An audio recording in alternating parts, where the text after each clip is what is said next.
Good afternoon. I'm here again to share yet another lesson on this journey filled with God moments. So my lesson yesterday and my understanding throughout today. So yesterday afternoon, my daughter and I went to dinner, and we were at a local restaurant, and they had someone there that walked up to the table, and he introduced himself, and he said that he was the entertainment. And he said, "Do you mind if I show you a few magic tricks?" And we said, "Oh, okay." So he proceeded to show us a few magic tricks with cards. It was like a little cup with a rubber olive and corks. And every time we were both amazed at, "Oh, how did you do that?" We were, simply just focusing on what it is that was being presented to us.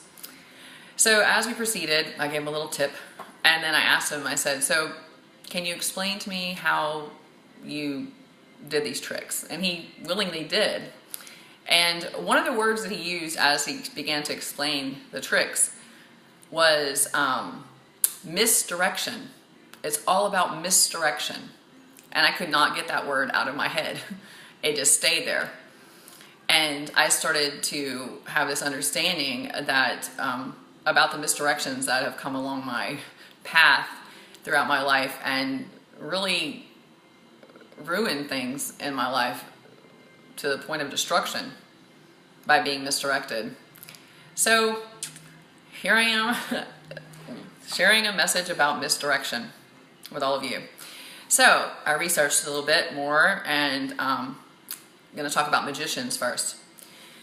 Magicians can be mesmerizing.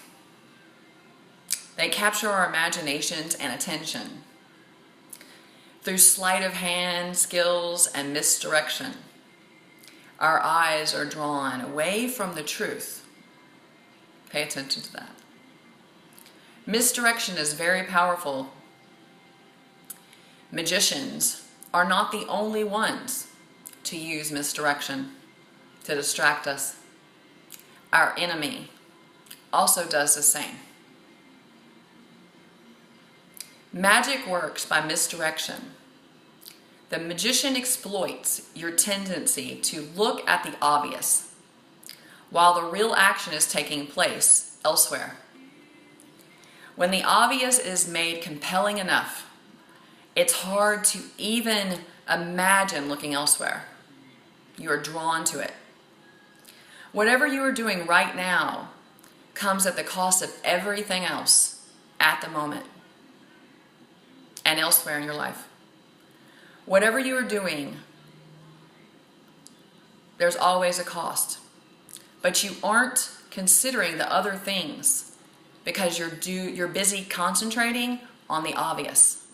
That's right there that you're being directed to. Arrows of misdirection seem to be the weapon of choice to bring us to a failing and a falling, to complete things in our lives. Financial issues become moments of misdirection. Relationships collapse because our hearts and our eyes give into the power of misdirection. Misdirection even creeps its way into our spiritual lives. We can also easily be misdirected away from God's will for our lives. All of this misdirection in our lives makes us forget that we have a superpower of discernment. It is the ability to determine the right course of action when multiple options are available. Let those who are wise understand these things. Let those with discernment listen carefully. The paths of the Lord are true and right, and righteous people live by walking in them. But in those paths, sinners stumble and fall. Misdirections.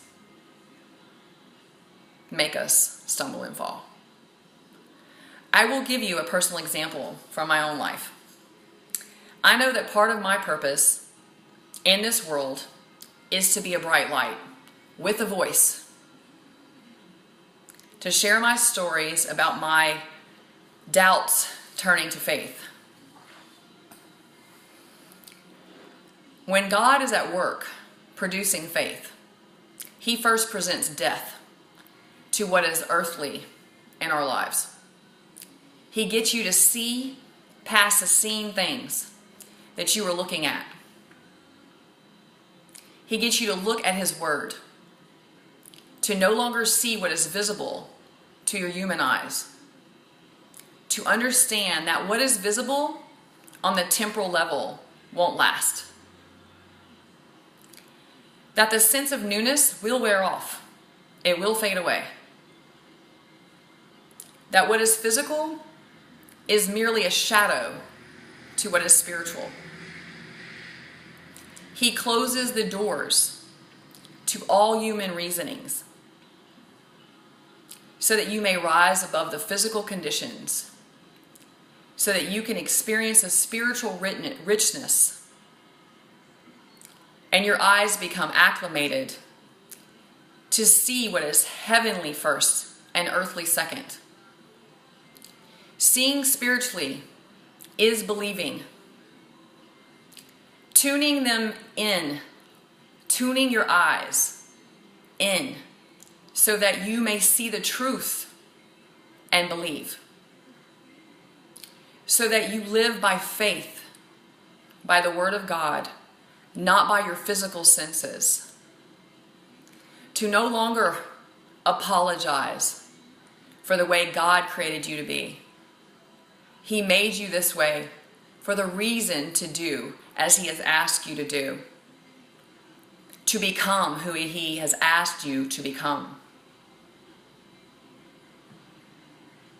That was a little setback many times for me. I think of that as misdirections that have come along my way. When people, comments, feelings that came from them, from their human senses, were directed at me and towards me, which then steered me away from learning to be unapologetic about who God is creating me to be.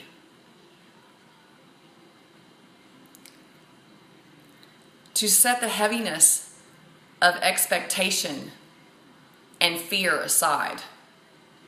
To let go of the fear of getting hurt.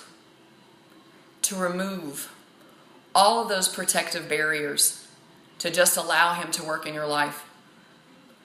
And to remember that you are the salt of the earth. Be someone that is concerned, truly concerned, and shows true compassion to others. Don't expect to be rewarded or thanked.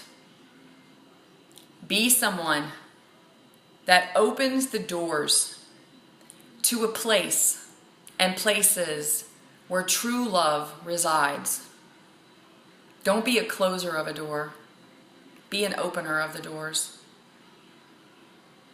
Be that bright light. Be salty. Be sweet. And remember not to become sour from all of the misdirections that are out there. So all this came from, I believe, from these videos. And me speaking out loud. Some people have their own ideas of who you should be. Even strangers, people that you don't even know. They have a belief that you are just not doing what is right. You are not following the right direction. When you are following the right direction, guess what? you know, God will keep pushing you. He will keep redirecting you. He will keep peeling the layers off of your human eyes. He will remove your human senses.